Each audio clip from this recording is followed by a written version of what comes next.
Welcome back to Hello Stitch Studio video series on our Longarm machine.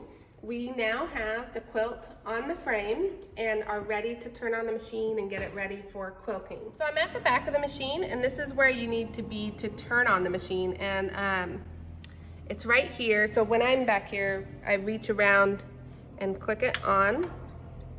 Up here is also the laser light switch if you're doing pantographs and need the laser switch. And that's, that's it for this side. And then you come over here to get the machine ready for sewing. The computer's loading up. So while that's working, I like to go in, take out the bobbin out of its case. And the way I do that is I pull on this door with my nail and get it out. And we're gonna clean in there with a little brush. So to clean in here, you need a brush like this, and you just kind of start at the back and push it forward. On that side, and see, it looks clean, but there's actually quite a bit of fuzz in there. And on the other side too. Get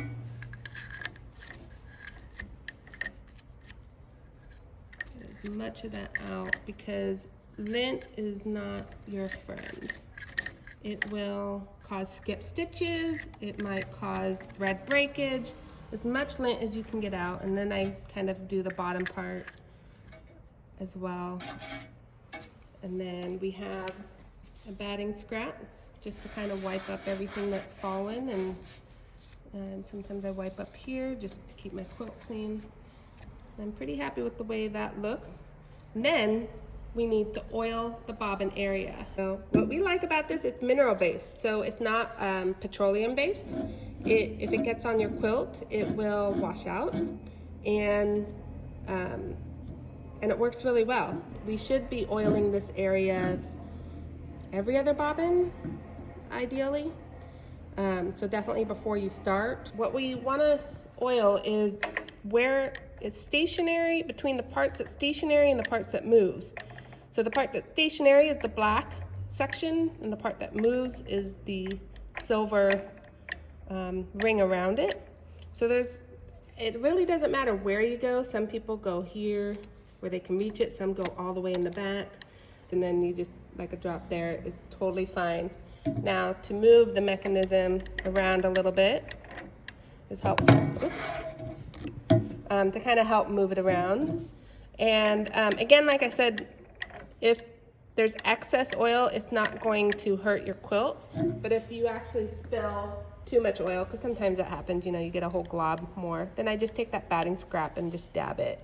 So it's a little bit cleaner. And you can see that the lubricant also helps get some other lint out, so it's good.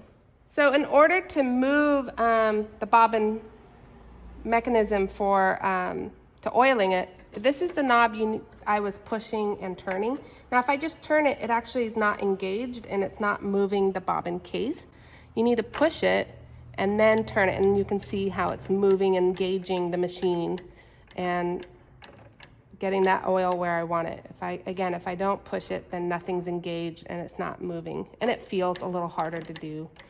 So that's the manual wheel to move the machine. So also another time that I might do this is if it gets stuck in a seam, like if you're doing a heavy denim leather quilt and seems to be getting stuck in the heavy denim, you might want to manually rotate it. Next is priming the machine. So our machine, while we were cleaning it, the computer finished loading up and it's ready to go, except that the computer here kind of needs to communicate with the needle here. And this is what priming does. It sounds like we're cleaning, but actually what we're doing is telling the computer to communicate where this is. And so to do that, you push the white button here. And what you'll see is when I push this white button, the computer will make this go on its own a couple stitches in place to kind of just recalibrate and make sure every system's working in order. And so I like to take the thread out of the needle, because otherwise you'll get a knot, it'll get all tangled. So the thread is out, and I'll press the white button, and it just goes, and then it's done. If you forget to do this, what happens is you'll sew, and it'll be fine, but at the end of your sewing session, then it'll do a priming movement and you know, finish its cycle. So normally, this white button is just a half stitch. It just goes down and up. And this button is the on-off button for stitching along. So if I turn it on and I don't move this machine, it's just on. It says the machine is running and it's on to go. And I turn it off and you can hear the motor shut off. Because we're in regulated stitch, it's only gonna stitch as you move the machine. And you can change the number of stitches here. So if I'm actually gonna wanna stitch, then I would push the green button and then also move the machine. And that's what makes it, the actual needle head go and stop. Sometimes people have been like, wait, it's not going. Well, you have to move the machine. Now that was the alarm. And that alarm happens when it thinks there's a thread break. And of course, I don't even have it threaded, and so it knows something's wrong, and it set off the alarm. So it's gonna happen for most people because the thread comes out in some way. Either it breaks or it wasn't in. And you know, don't be alarmed. Just push the off button when that happens, and we'll come and help. We'll troubleshoot what's going on. And usually we recommend that people just keep this threaded when they start. So when you come in, it's probably gonna be threaded with the color you don't need. So you would grab the color you would need to thread the machine. You know, what you would do if you're gonna change the thread is just cut it over there at where the cone is. Let's say you're bringing in a different color. Bring that color in and then tie it. Now I recommend tying it not like a shoelace, like this and tying a knot, because the knot will come loose. So instead you want to put your ends together, make a loop, and put your ends in that loop. And that knot will stay.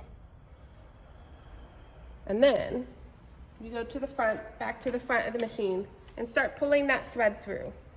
And this is a great time to watch what's happening.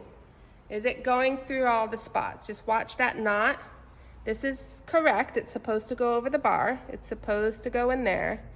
It's supposed to go in this tensioner. This is the pre-tensioner. This is the main tension.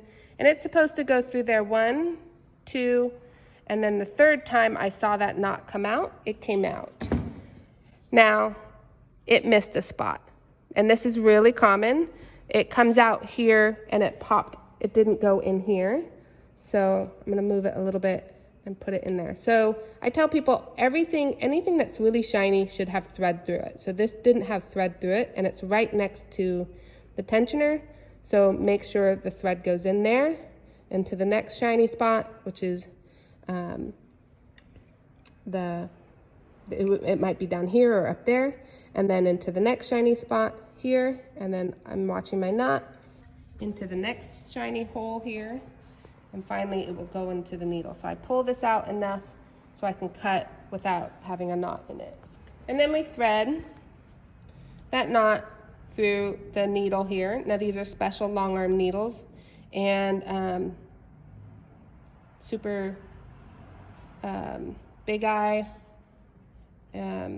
strong needle to go, you know, with the high tension that we're doing with long arm sewing. You might notice that the hole of the eye of the needle, I should say, might be at a little angle. It might not be straight on.